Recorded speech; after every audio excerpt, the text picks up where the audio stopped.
One day, Thomas was at the junction when Gordon shuffled in with some trucks. "Phew," remarked Thomas. "What a funny smell. Can you smell a smell?" "I can't smell a smell," said Annie and Clarabel. "A funny, musty sort of smell," said Thomas. "No one noticed it till you did," grunted Gordon. "It must be yours."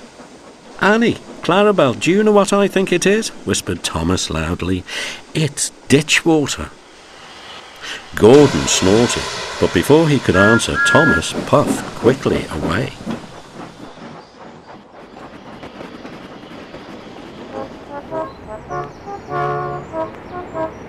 Annie and Clarabel could hardly believe their ears. "He's dreadfully rude. I feel quite ashamed. I feel quite ashamed. He's dreadfully rude," they twittered to each other. "You mustn't be rude. You make us ashamed," they kept telling Thomas, but Thomas didn't care a bit. That was funny, he chuckled. He felt very pleased with himself. Annie and Clarabel were deeply shocked. They had a great respect for Gordon the big engine.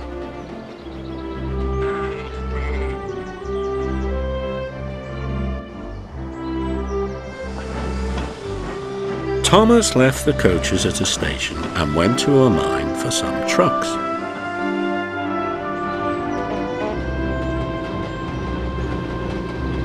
Long ago, miners digging for lead had made tunnels under the ground. Though strong enough to hold up trucks, their roofs could not bear the weight of engines. A large notice said, "Danger! Engines must not pass this board." Thomas had often been warned, but he didn't care. Silly old board, he thought. He had often tried to pass it, but had never succeeded. This morning he laughed as he puffed along. He had made a plan. He had to push empty trucks into one siding and pull out full ones from another. His driver stopped him, and the fireman went to turn the points. "Come on," waved the fireman, and they started. The driver leaned out of the cab to see where they were going. "Now," said Thomas to himself, and bumping the trucks fiercely, he jerked his driver off the footplate. "Hooray!" laughed Thomas, and he followed the trucks into the siding. "Stupid old board! There's no danger, there's no danger!" His driver, unhurt, jumped up. "Look out!" he shouted. There was a rumbling, and the rails quivered. The ballast slipped away, and the rails sagged and broke.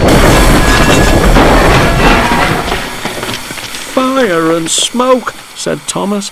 "I'm sunk!" And he was. Thomas could just see out of the hole, but he couldn't move. "Oh dear," he said. "I am a silly engine." "And a very naughty one too," said a voice behind him. "I saw you." "Please get me out. I won't be naughty again." "I'm not so sure," replied the Fat Controller.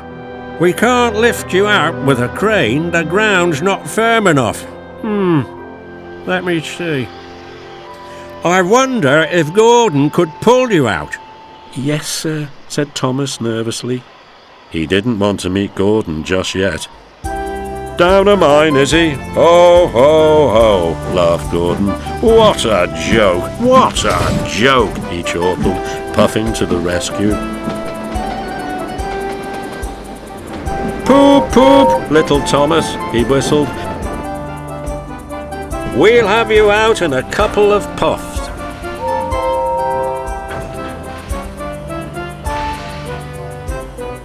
Strong cables were fastened between the two engines. "Poop, poop, poop." "Are you ready?" "Heave!" called the Fat Controller.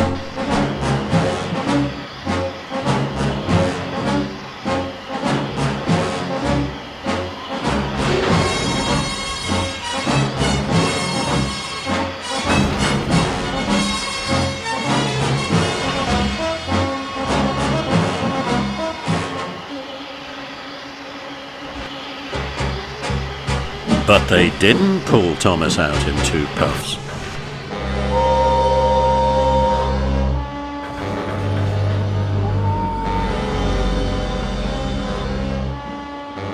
Gordon was panting hard and nearly purple before he had dragged Thomas out of the hole.